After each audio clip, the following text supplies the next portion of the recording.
All right, everybody, I think we'll get started. It is 6:01. Being here, everyone. It is September 23rd, 2020, and we're here for the second meeting of the advisory team on government policies and practices. And we're here to start the public portion of the meeting from 6 o'clock to 7 o'clock. Just real briefly, my name is Michelle Lizey. I'm the Community Engagement Specialist for the City of Red Wing. And Dominique Johnson from the Center for Policing Equity is here tonight again, and she, as usual, will be guiding us through this meeting with her facilitation. So I will pass it to Dominique, and then we'll get to hear from each of you. So thanks for being here. Hi, everyone. Hopefully you all are settling in. It's 7:02 where I am, so I think it's 6:02 where you are. So we are going to just have a structure that I will run through really quickly, and then we'll get right into it. So just for the public section, as we like to call it, educate, we're going to have team members do introductions. We're going to go through sort of a DOR and DOD, which I'll explain in a second. We're going to review the team survey results and then give some context around this Activate session. And the chief will be speaking to talk to us about city budgets, police budgets, and any other housekeeping items that we have. And then once we sort of move into the Activate section, we will review all of the things that you need to know as the public to be able to make sure that we're sort of meeting your needs and moving this work forward. So as always, I thank you all for taking the time to be with us today, and hopefully we can do some good things together. So I'm going to just start by having everyone introduce themselves. And ideally what I'd like to do is not call on people. I don't want to be a teacher in this. So if anybody feels comfortable sort of doing the volunteer round robin to introduce yourselves and talk a little bit about what brought you to this advisory team. Don't all speak at once.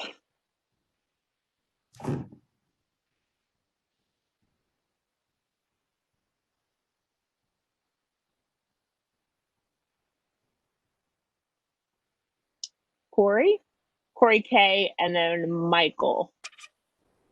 Right, I'm Corey Coplin, and I was asked by to get involved in this process. It's something that initially I had reservations about it just because it's a difficult issue, and I know that it's going to be taking a lot of time and a lot of energy on all to up with something that's a good result in the end. But the more I thought about it, that it's something that I feel is really important for this community and this nation. We're all kind of looking at policing and policies that affect all of our citizens and our neighbors. And so it's something that after thinking about it, I thought I'd really enjoy being part of. Family members who have worked in law enforcement. I've got a lot of friends who have been affected by this issue, and I personally was affected by brutality in the community, and it's life-changing. So, I think that I'm really happy that Red Wing is taking this step and kind of reviewing how things are done here and what, if anything, can be done better. So, I will pass. Thank you for sharing. Liz, I think your camera is on, so do you mind muting yourself? Because it seems like unless you're going to speak, but I think Michael was up next. So do you want to go third after Michael? No, you want Liz to go? Okay, Liz, do you mind actually going? Well, I want my tiller back, Michael. No. My name is Liz Miguel. And I put my name in to be a part of this group because I am a mom of mixed race children and a Caucasian son. And I owe it to them to level the playing field in all areas of their lives that I can, and to advocate for them. And it's not level. And I will spend every moment of my life doing what I can to make it a fair and just world for my children, my two oldest children, and to show my youngest son, who is not a minority, that it's his job also to carry that on. And I also want to get to a place where we as citizens can speak with our police department, with our concerns of our family, with the concerns of how our family's treated, and not be intimidated that, maybe we'll be charged with obstruction. I've had that conversation and that was said to me, and that's very unnerving to me. And so I think it's just really important that we come together, that we all want the same thing in the end. And it doesn't matter who you are. We all want safety and security and equal justice for all of Red Wing. And we need to work on it together at all levels of all walks to get there. Thank you so much for sharing. So now we're going to turn it over to you, Michael. Can you hear me? Yeah. My name's Michael Holmes. I originally put in to be a part of this group, but then I backed out. But then I, kept going back and forth until one day my 7-year-old looked at me and said, "Daddy, this is what you want to do. Daddy, this is why you wanted to come here." So at the end of the day, I look at it, it's about these, not just my child, but everybody's child. I want to help create something where I don't want, when I'm in the car with my daughter and say the police, there's been an instance where police have driven by us. She gets more afraid than I do. And I asked her, why you, jump like that? She's like, "Daddy, I get scared because with the police, I don't know what they're going to do to you." This is my 7-year-old daughter. So this is why I want to do it. I want to be able to give people a platform, the voice. I want to be the voice of the voiceless. Thank you. Appreciate you for being here and for showing up. And I would love to see your daughter pop in because we're on Zoom, but one day. All right, who do we have next? Sarah. Hi, everyone. I am Sarah Kern, and I had originally been asked by someone if I would be interested in applying to be a part of this, and I was going back and forth because I really have been doing a lot of work of relinquishing space for BIPOC people to step up and have their voices be heard. And I was talking about that in a meeting, and one of the women in the meeting said, "But you have a voice that needs to be heard." I am the associate director of Hope Coalition. So we serve survivors of domestic violence and sexual assault, and the intersectionality between that and racism and other forms of oppression and police work is huge. And so feeling like we need to make sure that the voices of those who are victimized and oppressed are heard, and I'm also a mom of a biracial child and the wife of an immigrant. And so while I personally am a white woman, I have navigated the immigration system, and I honestly have no idea how people who don't have power and privilege navigate that system. We hit so many roadblocks. It was disgusting. And just experiences that my son has experienced in school and things like that. I just want to be a voice in those situations as well. Thank you. Thank you so much. All right, who do we have next? Okay. Can you hear me? Yep. Oh, okay. I won't be talking a lot tonight. I feel like crap, so sorry. But okay, my name is Alexis DeVries, and what brought me here today, I actually somebody submitted me into there, so here I am, and I have a 2-year-old son that basically I'm gonna keep it short and sweet, but I have a 2-year-old son that I don't want really going through what I went through and everything, and I believe in justice and equality for all, and I will be here to fight for that, especially not just for my son, for everybody's children. I don't feel like they shouldn't have to go through what we went through, and hopefully we can make it better some way, somehow. So that's all I got right now. All right. First of all, I want to say thank you so much for showing up, even being sick.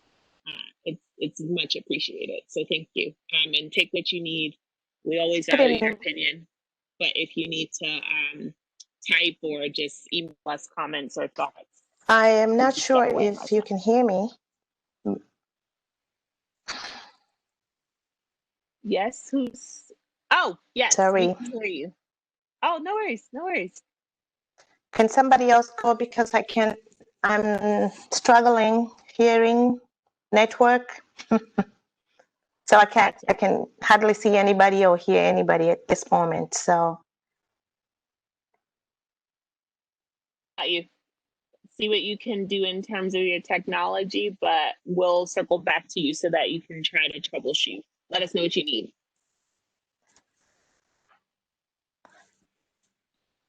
Anyone else?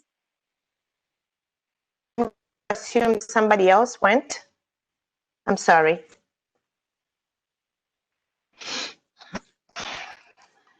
No, you're here. Do you want to go ahead and go? Okay. While she's sort of figuring that out, who else wants to step up?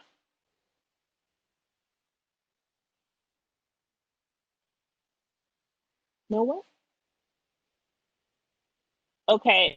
Juan, I think you're presenting as Abby, but your name on your screen is Abby, but I know it's you. So do you want to sort of talk about this, because you sort of brought this up around wanting to introduce yourself and while you're here? So yeah, my computer wasn't working, and I think this camera works a little better. So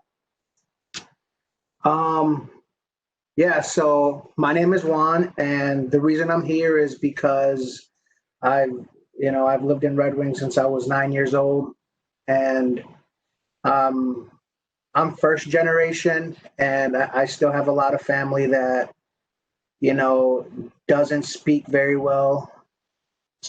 English very well, and I know I've seen them go through situations that I feel were, it was definitely something they shouldn't have went through, and so just with their experiences, the experiences that I've experienced, and I just feel like it's been,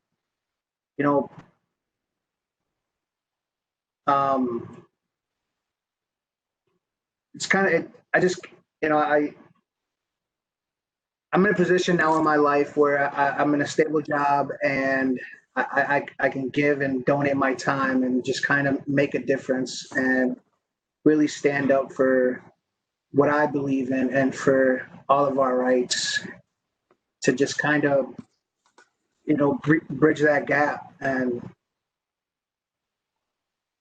get somewhere, Yeah, I feel you.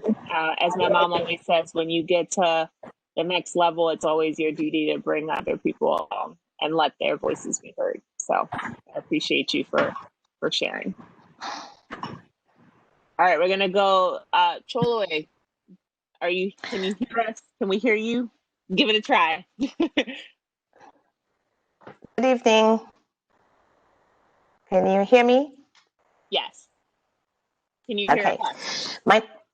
I can hear you for now, and I would like to apologize. I'm on satellite, so I can never get regular internet, so this can happen here and there, and I'm sorry about that. My name is Cholwe Hantuba Walker, And how I got myself here, it was very quickly, actually. I didn't realize I was getting into this, but I'm here now. I was approached by a council member, and I had a meeting with them, and they talked to me about this, and they said they think I was going to be perfect for it. And I said, well, I don't know what it is and what I'm doing, but I also told them that if they have confidence in me that I can do this and I can learn as I go and contribute and save my community, I was going to sign up for it. So that's how I got into it. And just like everybody else here, I do have a family, and my family is like flowers: pink, blue, red, yellow. If we go with the hair names, we're going to have about 8, 12 kinds of people in my household. And my job here in my house is of course, to raise my children with a good foundation. And since their foundation is made out of different colors, I think outside this home, I would like them to see that as well. So, and I really would like them not to go through exactly what I went through. They said experience is the best teacher. Sometimes I said no. So I hope by being here and trying to crack this to help the police and us and everybody else work together to make this community better, which I'm really, really falling in love with. I think that's why I'm here now. I'm excited to do it, and I want to do it. Whatever I can do. Thank you. Thank you for sort of stepping in and just taking the journey, even if it's sort of unknown for what you signed up for. So I appreciate that. Anyone else? I don't want to call on people, but I know we're up against time, so I want to be able to make sure. Okay, Steve, perfect. And then Samantha. This is great. Thank you, guys. Okay, can everybody hear me? Yep. Okay, I see some nodding, so good. I'm newer to Red Wing. I came from a similar sized city, similar population makeup, and I retired last year and got the time to get involved and hopefully make things better. So I'd like to hear other people's perspectives that I don't see or I haven't been through. I've worked with various types of minorities over my career, so I'm just looking forward to doing a lot of listening in the beginning, and then hopefully brainstorming with everybody, and make Red Wing a better place for everybody. Thank you so much.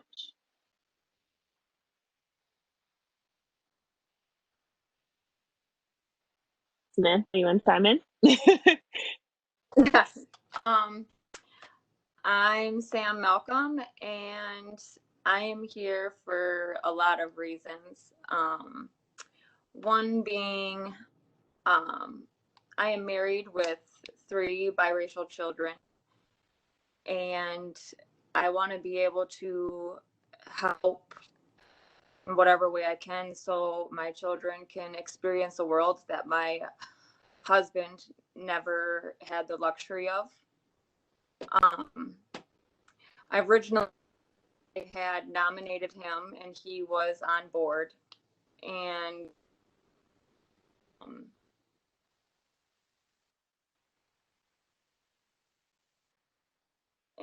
that he's breath people who just want to fight to have authority. He thought it was a waste of time. I understand him.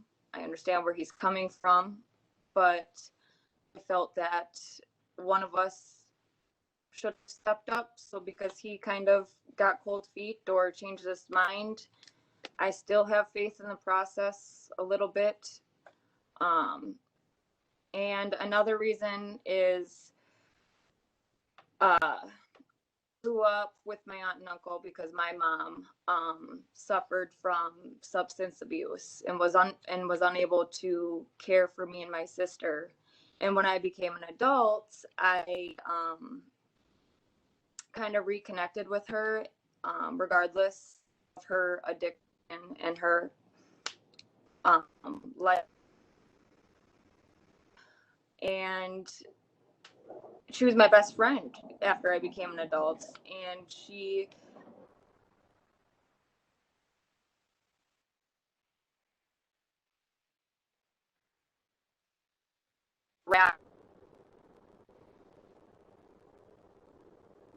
I mean, whole, you know,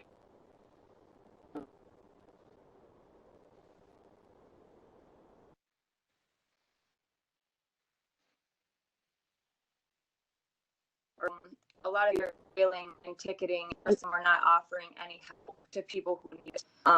And I just think that she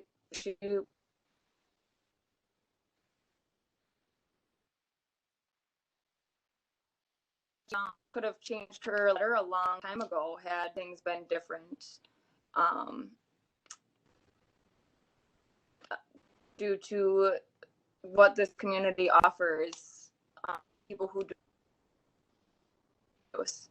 So yeah, that's just a few of the reasons, but I'm hoping that my husband's wrong and this is not a waste of time. He is sick of fearing the people who fear him. That's all. Well, what I want to say is I want to acknowledge that, right? So today, the information came out about Breonna Taylor, and it's disappointing and disheartening as a Black woman. I do this work every day, and you tell community members that it's going to get better. You be empowered, keep fighting, and giving them the tools to be able to do that. It's tough because it's a marathon, and it's the systems that we have and the way that they're structured. But if you allow people to speak for you as a community, you sort of are giving away any opportunity to make a difference. And so it's great that you all are here, and you won't, but I will say it's manage your expectations, you know? I always say, or my mom always tells us 2 out of 3. If you ask for 3 things, you may get 2 of them. But 2 is better than 0. And so I just want you all to know that being here means that you are committed to the fight. We've 400 years of this. So I don't think that tomorrow you all are going to be the saviors of democracy and racism, but you're doing your part. And that's all that matters. And we're going to make sure that as you're doing your part, it's something that's meaningful, sustainable, and that can make you feel a little bit safer in your communities. So thank you for sharing. Thank you. Last 2, I think we have 2 more folks. I want to say Doug and Thomas. And then I did not forget about you all, Corey, Eric, and Roger. I'm going to queue you up for your presentation so that you can share at that point. So Thomas and Doug, do you want to duke it out to see who's going to speak first? Hi, Thomas Young. Let's see. Been here in Red Wing now for 2 years. I'll just say it like this. I am a strong believer in God and purpose.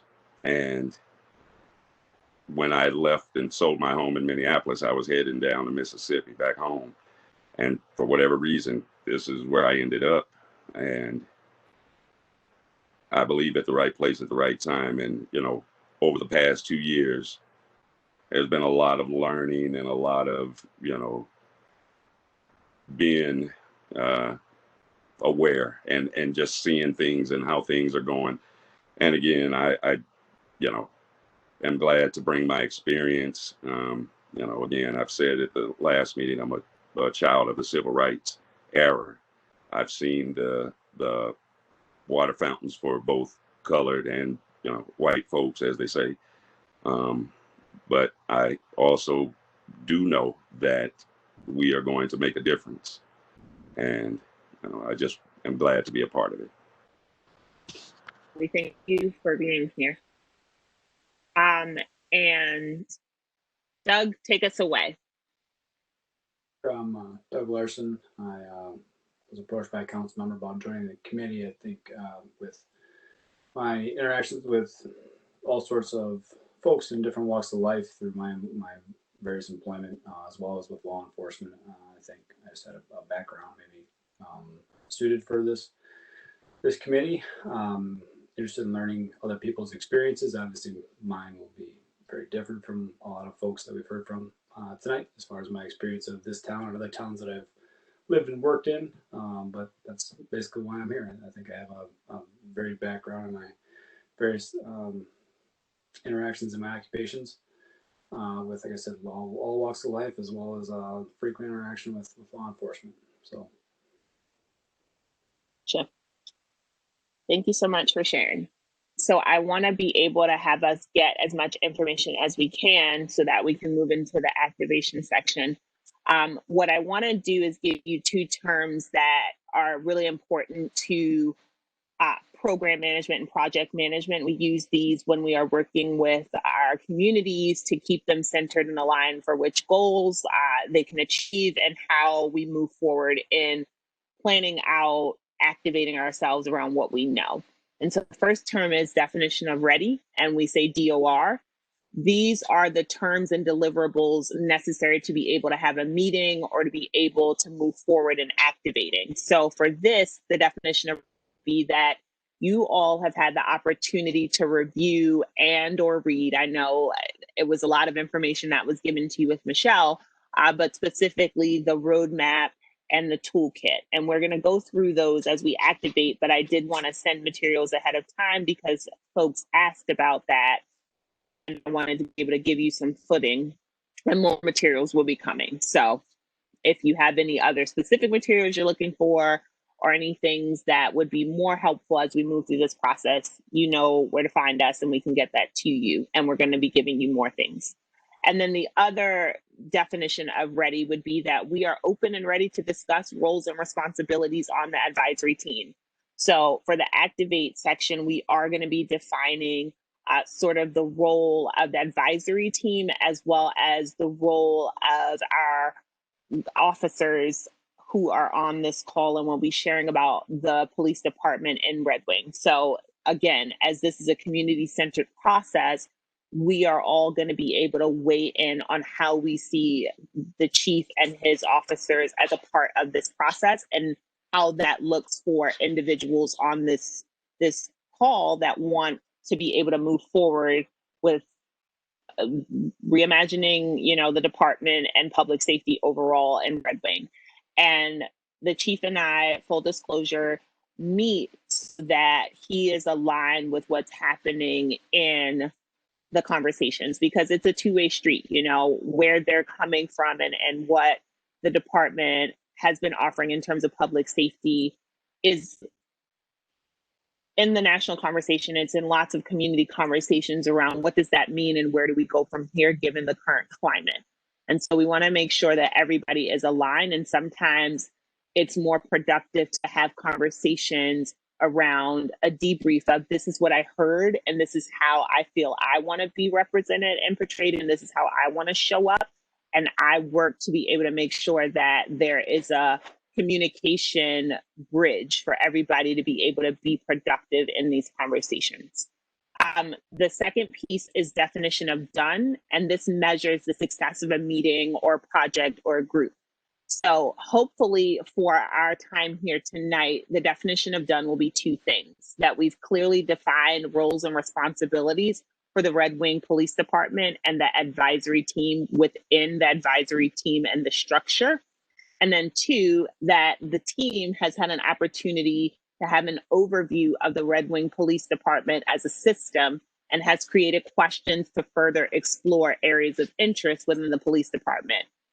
So what we talked about last time was that we need to get an overview of the department as it is now so that we can understand which pieces of it we need more clarity on so that we can make informed decisions around different organizations that may be able to meet the needs of some of these pieces that we may feel are not in the best interest of public safety. And so I just want to make sure that we are sort of rooted in that. The next piece we're going to do is I'm going to turn it over to Michelle to review the team survey results of what questions you have. And then we're going to go ahead and move into an actual conversation and presentation of an overview of the Red Wing Police Department by the chief and his officers. And that will give chief and his officers a chance to be able to introduce themselves, introduce the department, introduce the work. There'll be buckets of different topics that they'll talk about as an overview. And then what we will be doing in the next session is working through those different overview sections. So whether it's staffing or budget or use of force policies or whatever it is, and then deciding what do we need more information on from chief and his team to be able to sort of come up with a plan of action. And so I'm going to stop there and let Michelle sort of chime in and get us set up with the survey questions and answers.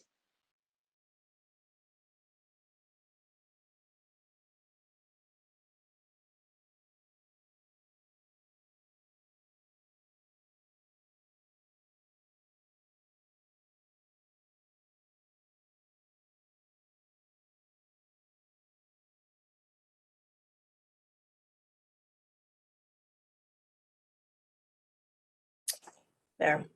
Just trying to find the mute button. Sorry. Can you hear me? Can you hear me? Yes. Okay. Thank you, Juan. I can see you. Okay. This will be brief. It will be one slide only for right now.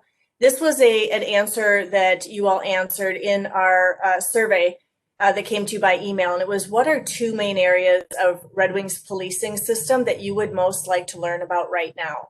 We'll go over some of the other answers later, but I just wanted everyone, it's good to see what people were interested in. So you can kind of see it's budget, training, hiring. What kinds of equitable policies and procedures are there right now? What is the community policing model? How do we evaluate? What does it look like? Workplace culture, how does that feel? Community engagement methods, incident response.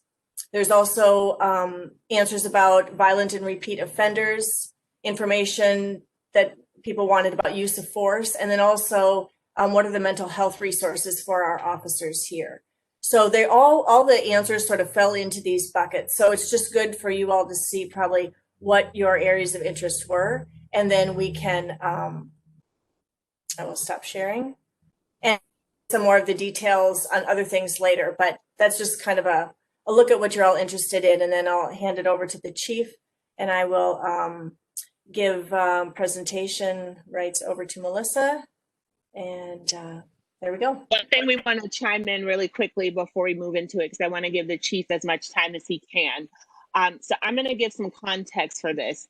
When we do community meetings and we have the departments come on and talk to the community about Policing 101, we really like to give the opportunity for the department to introduce themselves as a system, as a structure, as an entity, as it currently is. What the chief and his team are going to do is sort of introduce themselves and then really share out what was said to the city council on how we chose the police representatives.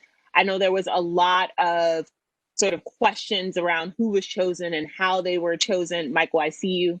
And I want to just make sure that there's some clarity around that. And again, we will, as a community team, as advisory team, shore up how we want this process to go. So this is give a chance for sort of the chief to set the tone of his department and take all the information in, because we will be doing more intensive activation work. I would like to, we gave everybody a chance here to sort of introduce themselves and who they are and why they're here. And it's important for us to do the same for our law enforcement counterparts. So he's going to start that and do some introductions and then to walk us into the budgets and everything like that. And then Michelle will come back and give us some sort of housekeeping things and we'll get started.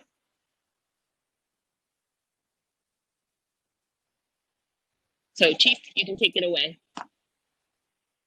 Michael's back. Michael, is your question about this process, or is it something that we can talk about in the activate section? Okay, we're good to go. All right, Chief. Okay, go ahead, Eric. So I'm Eric Beddick. I've been with the police department for 3 years. I am my primary role here, besides basic patrol, is a field training officer. A field training officer, what they actually do is it's a hands-on training new patrol officers. So it doesn't happen often. It's maybe once or maybe twice a year, depending on staffing and depending on applicants. So basically what we do is we take someone who has gone through the education process and the necessary requirements, and we put that training that they've already gotten into action on the road when we're with them. And we kind of shape and mold them, show them kind of how we do things in Red Wing, and we assess their performance along the period of months until they are prepared to conduct solo patrol. So I guess kind of my what brought me to this panel is just kind of here for you guys, for the other members of the panel. Just in an informative, potentially educational role, maybe dispel any misconceptions about what our purpose is, what our response is, what our goal is overall. So it's kind of here for you guys. So hopefully we can get on the same page. Hello, I'm Corey. I am the training officer with the PD here. My job consists of training all of the officers with Red Wing PD from anything use of force, firearms, de-escalation via verbal judo, and many other things. I'm also a grade instructor at our schools for grades 5 and 6. And I work about 50% of patrol. So even though I work in an office as well, but I also go out and respond to calls. Why I chose to be a part of this is because personally I think any feedback is great feedback, whether it's criticism or ideas to help me improve what I do not only as a patrol officer, but also as an instructor. So I'm hoping to get some of those and also assist you guys with any knowledge you might want or any questions you might want answered.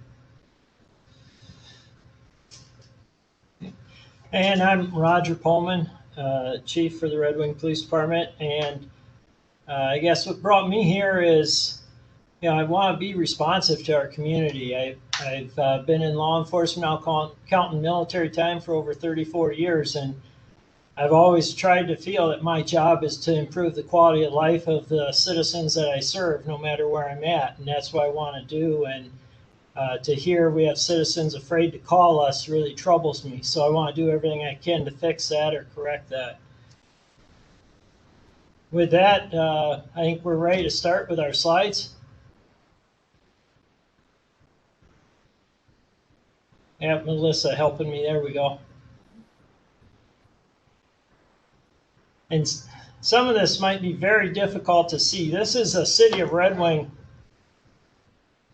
organizational chart, and then this is the police department. So the very first one was the overall city, and where the police department falls in there under the council administrator and the city council.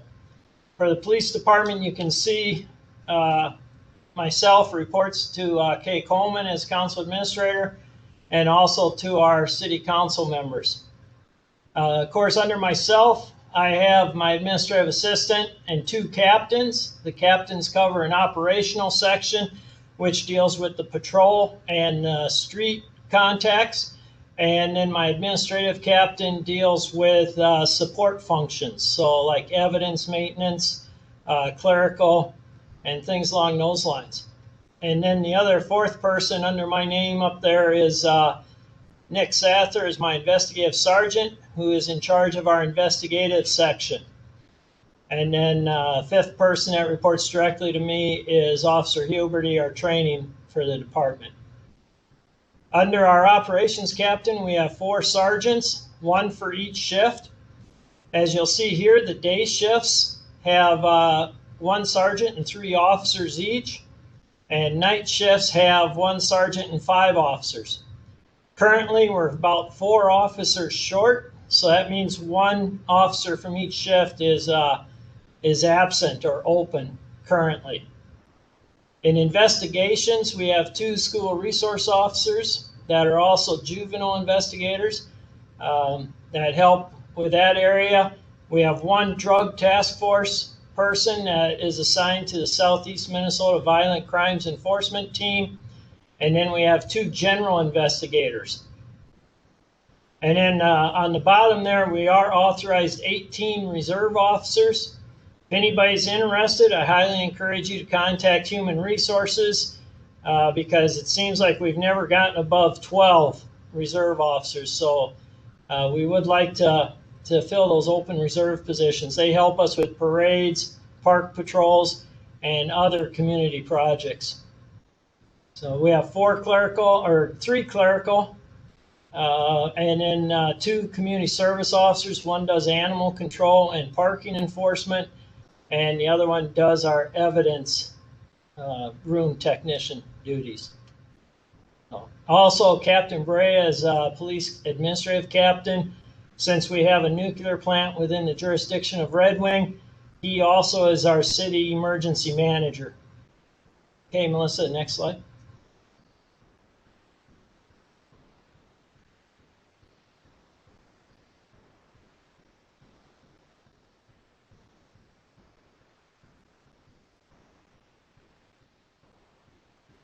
Sorry, it wasn't wanting to advance. Give me 1 second.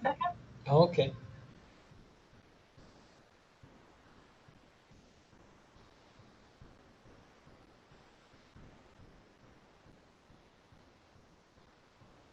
Okay, next slides we're getting into. This is the 2020 general fund budget and how the police department compares with the city. You'll see our police department budget this year makes up about 25.4% of the total city budget. And you can see the comparison with other departments there.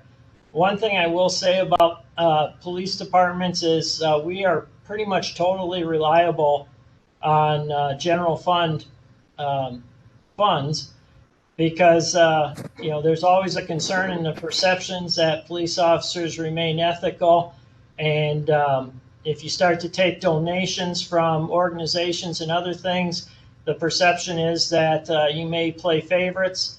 And in law enforcement, the perception, we can never afford to have that type of perception. So we basically operate solely on taxpayer funds to remain objective and neutral.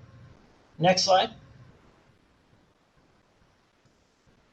The 2021 general fund budget, you'll see that our percentage of the total pie is down a little bit, about 2%. We're at 23.2% of the total budget for the next coming year. Next slide. This breaks down from 2017, 2018, 2019. I'll just focus on 2019. You can see that 82% of our budget is made up by personnel costs. That's salaries, benefits, insurance, and a lot of that. So that personnel services makes up about $4 million of our budget. Materials and supplies within our budget is right around $132,000. That's basically papers, office supplies, training equipment supplies, anything that might be a material supply. Other services and charges are $619,000. That is where we start to get into our license agreements for our software programs, our programs that run our in-car computers, our Criminal Justice Information Services Network, our connections to the Bureau of Criminal Apprehension, our connection to the National FBI Crime Information Center. All those things are the service costs and maintenance costs. And then, of course, with the equipment, you have upkeep and maintenance costs that go along with that. So that all falls within that $619,000. The other capital outlay, $146,500 for 2019. The majority of that is about $110,000, $120,000 was on vehicles for that year. And then other things were trying to think what else we replaced last year. Computers, I think we started replacing in the cars, which is about $36,000 for 6 computers. So, next slide.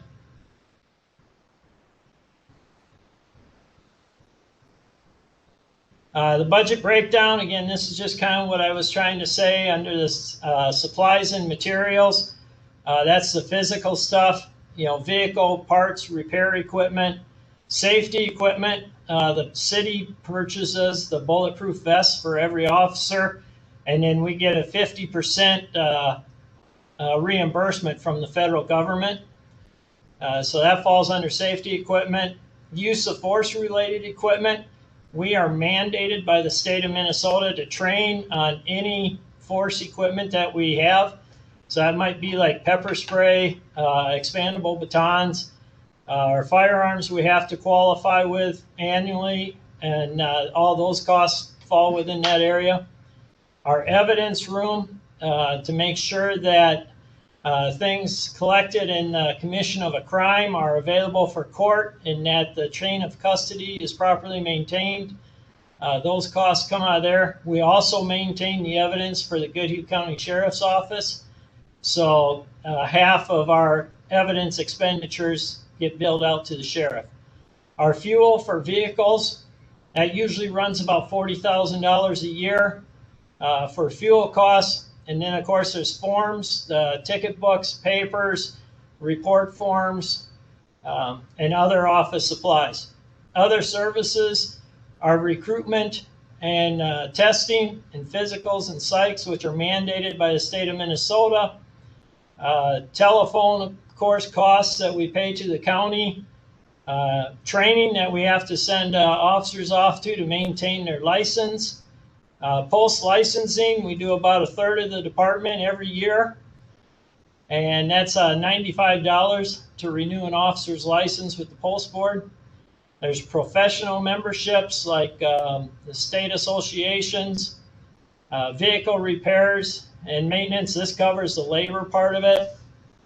And then we're part of a nationwide pawn service.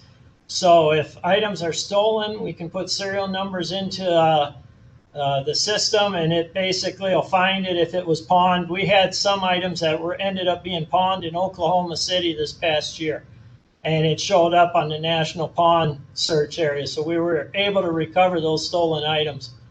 That's one of the subscriptions that we have. Language line, I know somebody was interested in how do we communicate with somebody if they don't speak English.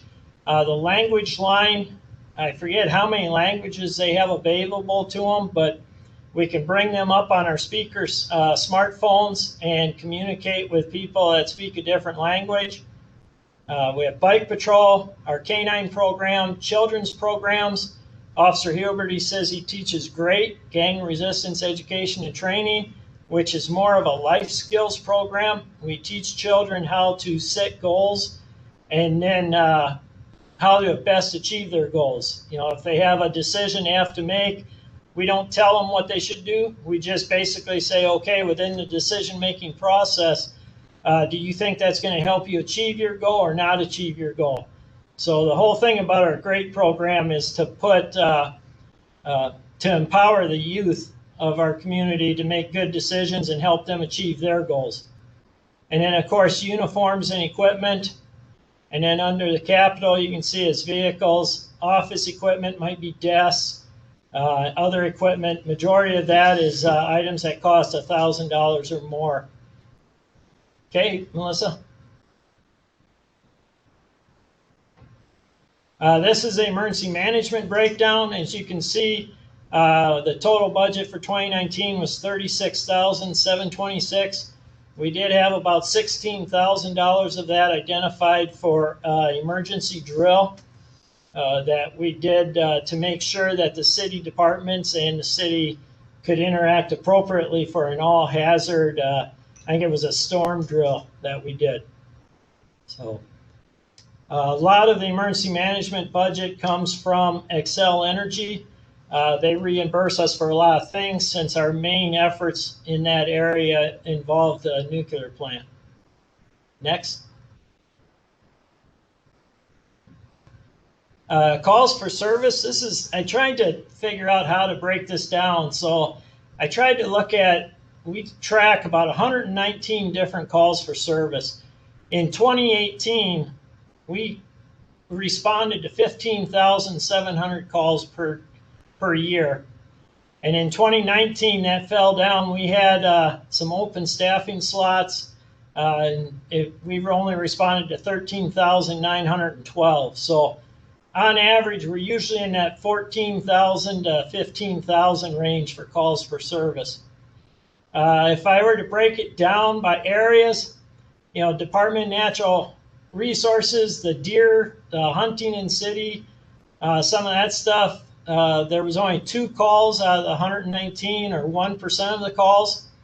And then the 561 were, no, that was the total calls. The blue number is the total calls out of the 13,912.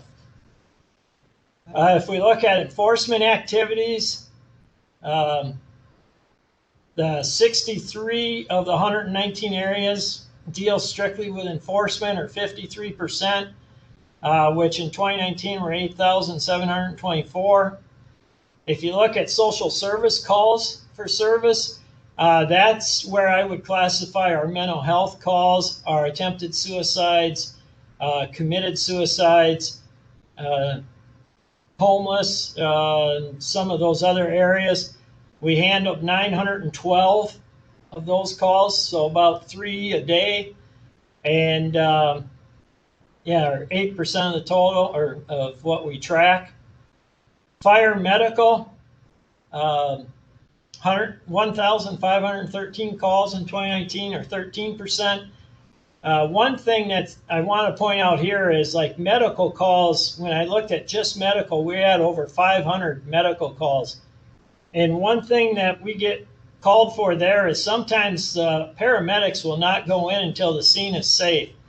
So if it was an active domestic where one is violent against another, the paramedics will not go in until we have secured the offender. So a lot of the medical assist calls is because the ambulance has requested us to stand by or to assist with a violent individual. Status offenses, out of the 119 tracked, there were 6 of them that I figured would fall under status. A status offense in criminal justice is basically one that involves somebody that's under the age of 18. So this one is more of our curfew violations, our tobacco violations, alcohol, underage drinking violations, and such. We had 33 in 2019 that we responded to. And then quality of life issues just fall under a wide range of different things, where, like, welfare checks, where people they couldn't get a hold of somebody and they want us to go by and make sure they're okay, and things like that. And 3,183 calls in 2019 there. Okay, Melissa. Our city, this is a hard map to read, but basically our city is broken down into 10 reporting areas.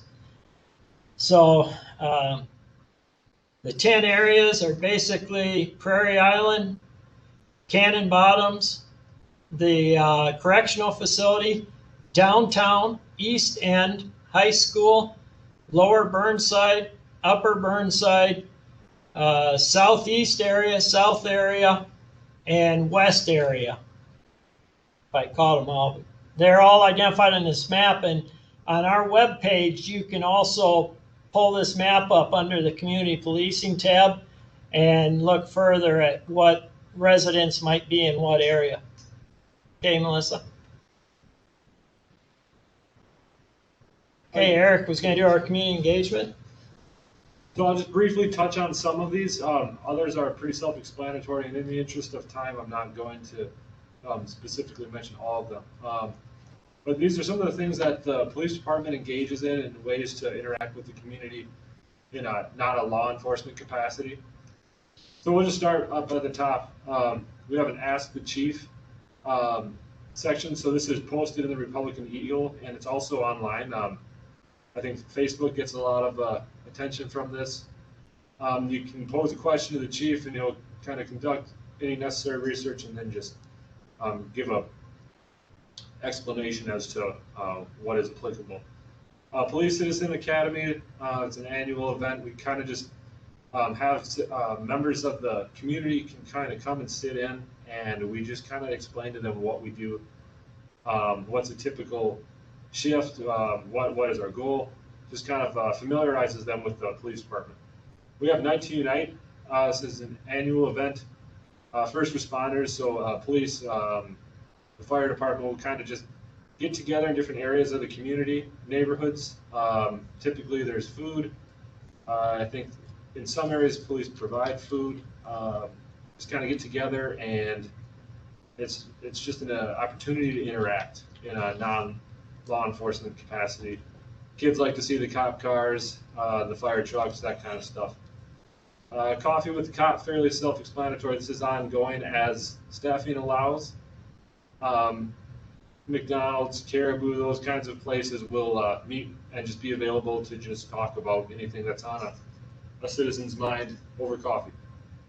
River City Days booth, police department has a booth down there when all the events are going on. Tip-a-Cop, that is held at a local restaurant annually. It is to raise funds for Special Olympics. So cops will assist in serving dishes. Basically, they just kind of help the wait staff out. The Grinchmas photo booth during the holiday stroll in the St. James area, I believe members of the community can take photos with police officers, or members of the department will kind of dress up as the Grinch and things like that. Guns versus Hoses fundraiser for the United Way. This is held annually. Obviously, it didn't happen this year due to COVID, which is a shame, but cops are on one side of the softball team and firefighters on the other, and then we donate a lot of the fund to the United Way and the causes they support. Summer Conversations, that was only held in summer of 2019, where Chief would meet and just kind of speak with residents of given areas, concerns, things going well, things not going well. National Police Week, that's an annual event. It's just a week of recognizing police service across the nation. Cops and Kids Christmas Shopping Event. This is held by the Fraternal Order of Police, and also the Red Wing Police Benevolent Association helps sponsor this. We work with social services to identify children in the community who maybe don't have the food that we would hope for a child to have for the holidays, or be able to provide presents for their family. So we will take them. A couple of cops will walk around with a child and help them pick out gifts for their family. They'll be provided food from Walmart, kind of like a holiday meal, a turkey and potatoes and that kind of stuff. And we're hoping that will happen this year, despite COVID. Trying to work around that. So let's see. I'm going to hit on some of the bigger ones. The birthday parades we did when everybody was on lockdown, kind of just something different for people to break the tension. Let's see. Youth education. So we've referenced GREAT a few times, gang resistance education training programs. Officer Huberty is an instructor currently. So 5th and 7th graders, it's kind of like a life skill thing, just teaching them about what curveballs life is inevitably going to throw at them, and helping them to be educated and hopefully making the right choice.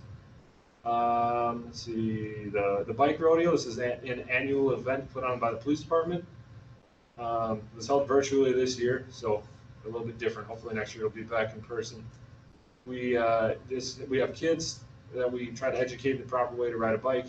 We give bikes away. There's usually some kind of food, so they come out and ride around with some cops.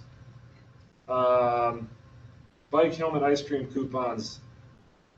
This is a seasonal thing. Basically, kids that are spotted riding with the proper safety gear, they get a little coupon to Dairy Queen. See, we have police badge stickers that we hand out when we interact with kids in public, and then reading to youth in schools, which obviously is kind of on hold for now. But those are kind of some of the established programs that we try to engage the community with. We've tried. What's that? Slide. Oh, the next one more slide. Oh, okay. So there's one more slide we can go to, Melissa. Let's see. I'll try to continue to get through this quickly here. So there's just some more. We have at the bottom there. There's the drug court. I already touched on the Citizen Academy. Residential surveys. Obviously, that helps us, view problems in areas that we might not know. We're not there 24/7 as people that live in those areas. We have the police ride-along program, and again, I would encourage anybody interested to sign up, ride with an officer for a shift. It's eye-opening. So many people don't really realize what the job actually entails. Let's see, business engagement. So we'll conduct alcohol compliance programs, tobacco compliance programs, just making sure that people are checking and individuals that shouldn't be purchasing those things aren't able to do that in the city. Let's see. Then Chief touched on our pawn shop stolen item recovery program, which helps us obtain things that are stolen and then pawned if they are pawned.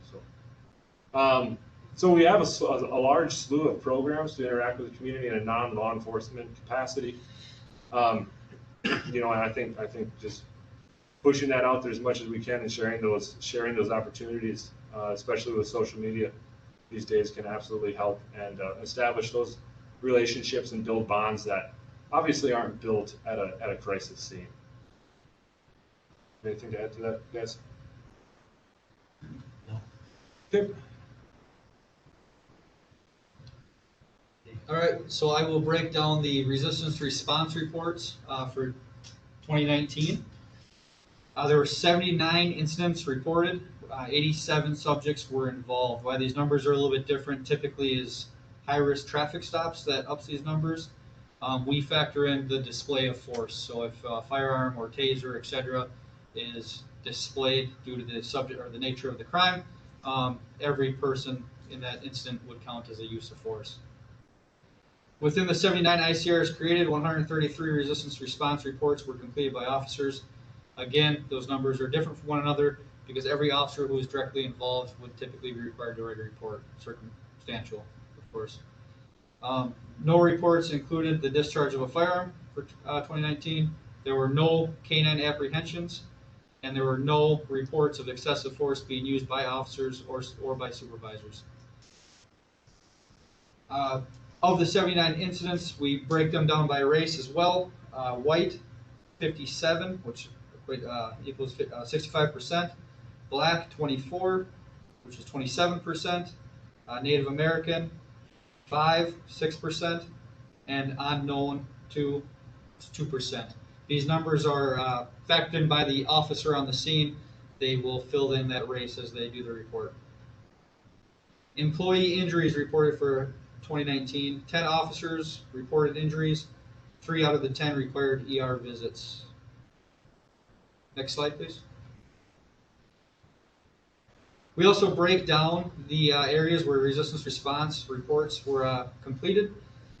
So in the west area of town, we had 9, the east end, 15, southeast, 10,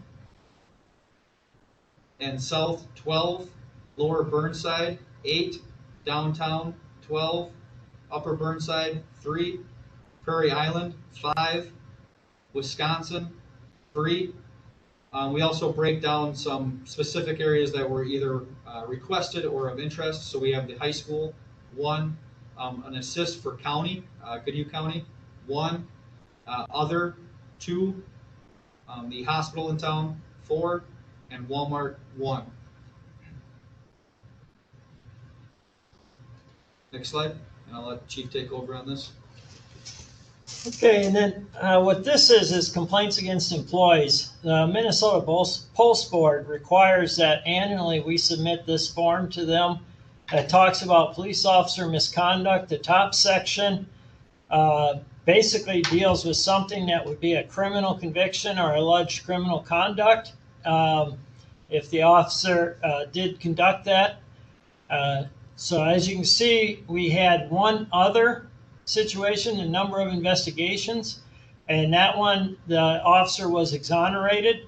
which means there was nothing to support that he had done anything wrong or to substantiate what the claim was. I will tell you that we take very seriously to be objective in this situation.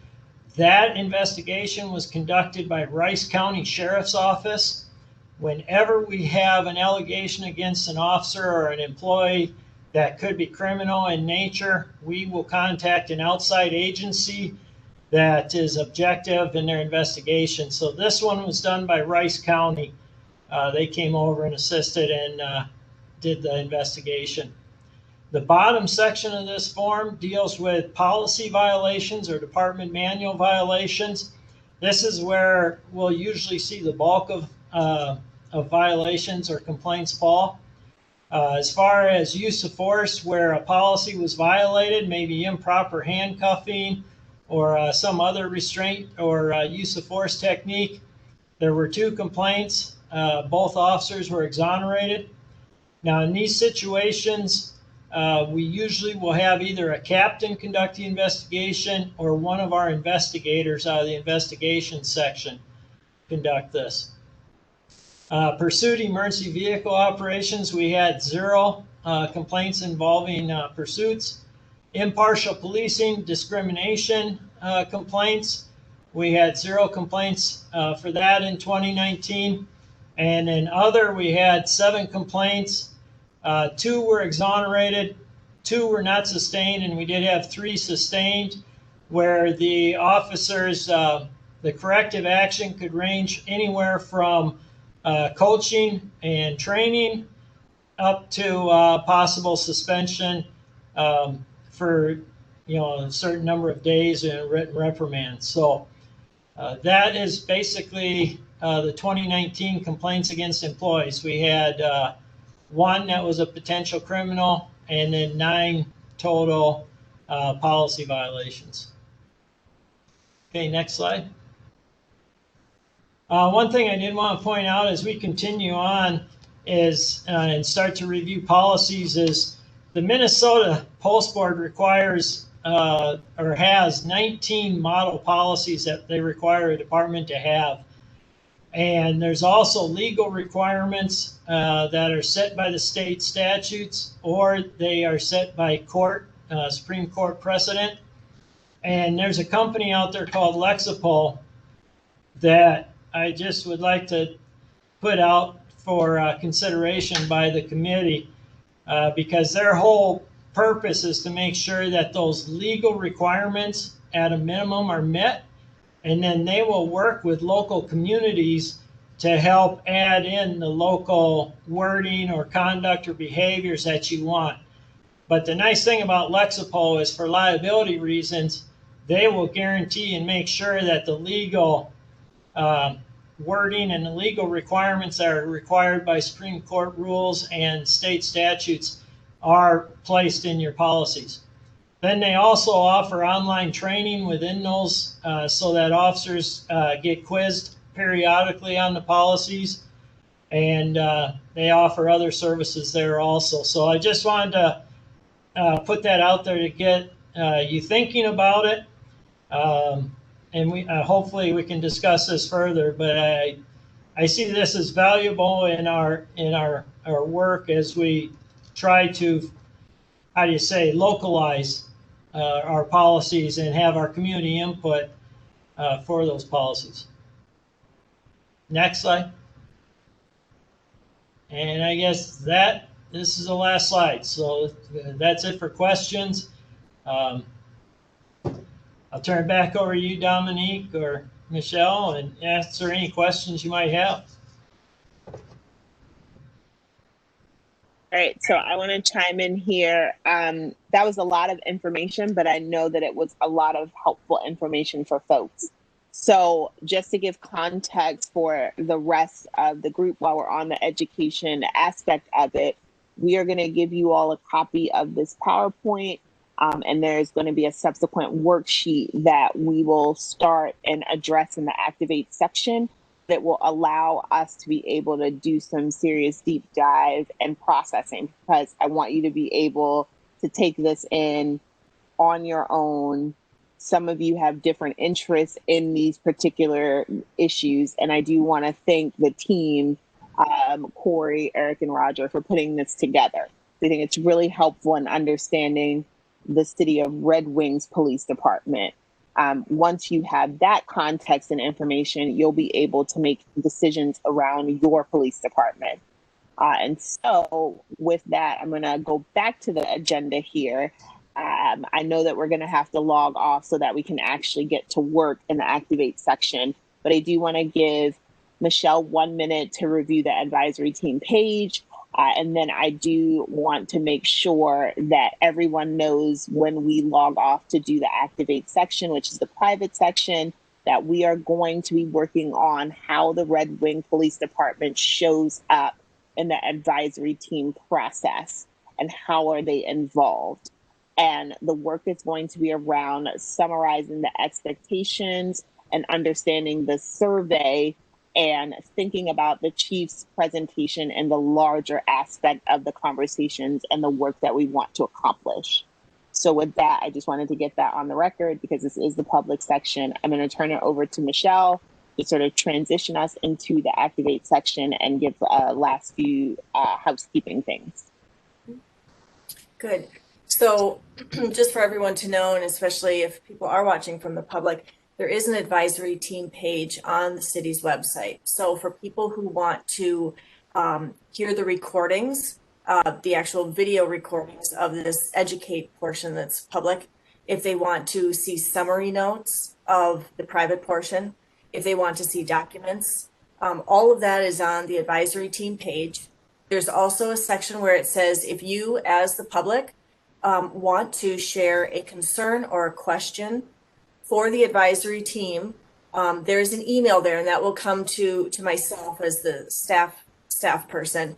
And we say right on there, it may not be that the advisory team can take that question immediately, but that question will be presented to the team when it's taking up those particular topics. So we want the public to know that whatever they have and want to say, they can go to that advisory team page, and there is an easy way to send an email. That's at www.red-wing.org/advisory-team. But you can just go on the website. There's a little search bar. You type in advisory team and you will find it. So that will be there. That will always continually be updated. So for the team, they can also pass residents onto that advisory page. I think that's all that I have right now. Dominique, you're done right now so we'll just kind of say goodbye to our public people. Okay. So, and people will get more used to how this is working. It's kind of different from other government meetings.